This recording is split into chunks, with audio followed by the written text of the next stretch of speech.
Good morning, welcome to easy grammar. আজ আমরা একটা ভীষণ ছোট্ট এবং সুন্দর ফ্রেজ নিয়ে আলোচনা করব। ফ্রেজটা হচ্ছে home and dry. British phrase, ইংরেজি ভাষায় যার ব্যবহার ব্যাপক। কখন ব্যবহার হয় এই হোম অ্যান্ড ড্রাই ফ্রেজটা? যখন আমরা বিপদের মধ্য থেকে একটা নিরাপদ জায়গায় এসে পৌঁছই বা মানসিক বিশৃঙ্খলার মধ্য দিয়ে যেতে যেতে একটা স্বস্তিদায়ক অবস্থায় এসে পৌঁছাই, সেটা প্রকাশ করতেই হোম অ্যান্ড ড্রাই ফ্রেজটা ব্যবহার করা হয়। তো চলো বোর্ডে লেখা বাংলা বাক্যগুলো একটু পড়ে নেই, তারপরে বোঝার চেষ্টা করি এই বাক্যগুলোতে আমি কিভাবে হোম অ্যান্ড ড্রাই ফ্রেজটা বসাতে পারি।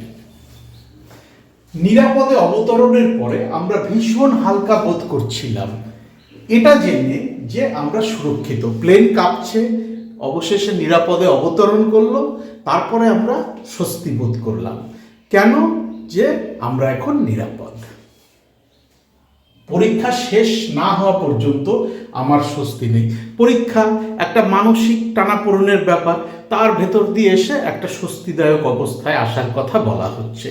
ফলে এখানে আমাকে হোম অ্যান্ড ড্রাই ফ্রেজটা ব্যবহার করায় কোনো বাধা নেই। পুলিশ অপরাধীকে ধরার পরে অবশেষে আমরা বিপদমুক্ত হলাম। পুলিশ অপরাধীকে ধরার পরে পাড়ার লোকজন বিপদমুক্ত হলো, নাহলে কার বাড়িতে চুরি করতো বা কাকে আঘাত করতো কেউ বলতে পারে না। অনিল চাকরি পেয়েছে, সে এখন নিশ্চিন্ত। এতদিন চাকরি পায়নি, মনের ভিতরে বিশৃঙ্খল অবস্থা চলছিল, মানসিক টানাপোড়েন চলছিল, এখন চাকরি পেয়েছে, একটা স্বস্তিদায়ক পরিস্থিতিতে এসে পৌঁছেছে। এই প্রত্যেকটা সেন্টেন্সের জন্যই আমি হোম অ্যান্ড ড্রাই এই ফ্রেজটা ব্যবহার করব। তো চলো প্রথমটা শুরু করা যাক। নিরাপদে অবতরণের পরে, পরে আফটার দ্য নিরাপদে, সেফ ল্যান্ডিং,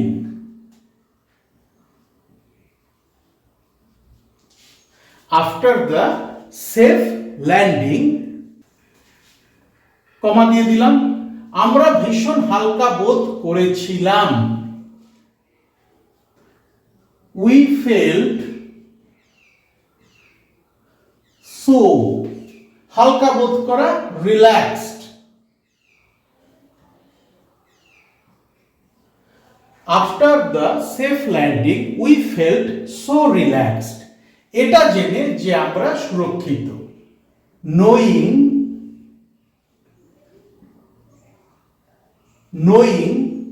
যে, that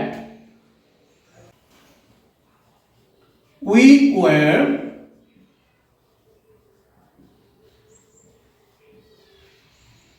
home and dry. After the safe landing, we felt so relaxed, knowing that we were home and dry. এই home and dry হচ্ছে ফ্রেজটা, যেটা দিয়ে আমরা একটা বিপদজনক অবস্থার মধ্য থেকে এসে একটা নিরাপদ অবস্থায় পৌঁছানো বোঝাচ্ছি। পরীক্ষা শেষ না হওয়া পর্যন্ত আমার স্বস্তি নেই। পরীক্ষা একটা মানসিক প্রতিকূলতা, মনের একটা টানাপোড়েনের ব্যাপার, সেটার ভেতর থেকে একটা স্বস্তিদায়ক অবস্থায় আসার কথা বলা হচ্ছে। আমি অনুভব করব না স্বস্তি যতক্ষণ না আমার পরীক্ষা শেষ হয়। আই ওন্ট, ওন্ট মানে will not, I won't feel, কি অনুভব করব না? স্বস্তি। হোম অ্যান্ড ড্রাই, কতক্ষণ না আমরা স্বস্তি অনুভব করব না? যতক্ষণ না পরীক্ষাটা শেষ হচ্ছে। আনটিল মাই এক্সাম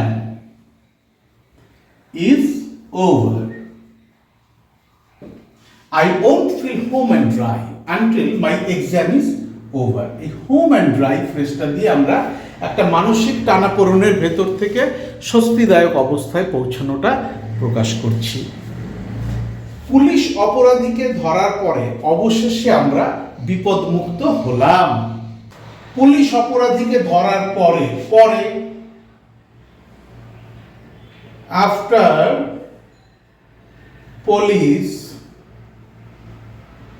কট, ক্যাচ মানে ধরা, ক্যাচের পাস্ট টেন্স কট, কারণ এখানে অপরাধীকে ধরা হয়ে গেছে অলরেডি, ফলে এটা একটা পাস্ট ইভেন্ট, আমি ভার্বের পাস্ট ফর্মটা ইউজ করলাম। আফটার পুলিশ কট দ্য, অপরাধী ইংরেজি কি? অপরাধী ইংরেজি culprit. After police caught the culprit, অবশেষে আমরা বিপদমুক্ত হলাম। Finally we were home and dry. অপরাধী যখন ছাড়া থাকে একটা এলাকায়, তখন মানুষ ভীষণ বিপদে থাকে, ওই বিপজ্জনক অবস্থার মধ্য থেকে একটা নিরাপদ অবস্থায় এসে পৌঁছানো, এটা বোঝাতেই আমরা হোম অ্যান্ড ড্রাই ফ্রেজটা ব্যবহার করছি। অনিল চাকরি পেয়েছে, সে এখন নিশ্চিন্ত।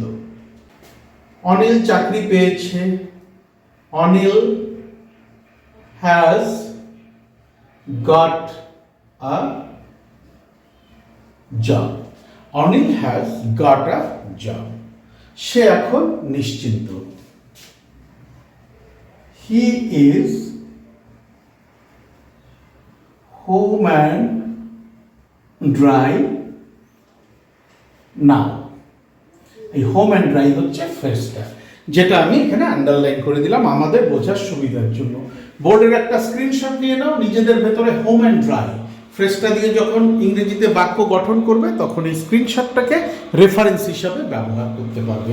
ভীষণ সহজ এবং সুন্দর একটা ফ্রেজ। ইংল্যান্ডে এই ফ্রেজ ভীষণ জনপ্রিয়। শুধু ইংল্যান্ড কেন, যেসব দেশে ইংরেজি ভাষায় কথা বলা হয়, এমনকি আমাদের ভারতীয়রাও যারা ইংরেজিতে কথা বলি, তারাও কিন্তু এই ফ্রেজটা খুব ব্যবহার করে। ভীষণ সহজ সুন্দর ফ্রেজটা, ব্যবহারটাও খুব সহজ। তোমাদের যদি তবুও বুঝতে কোথাও অসুবিধা হয়, আমার ভিডিওর কমেন্ট সেকশনে লিখে জানাও। ডেসক্রিপশন বক্সে আমার ইমেল অ্যাড্রেস দেওয়া আছে, চাইলে সেখানেও যোগাযোগ করে নিতে পারো। Thank you so much for your time and attention. Have a nice day.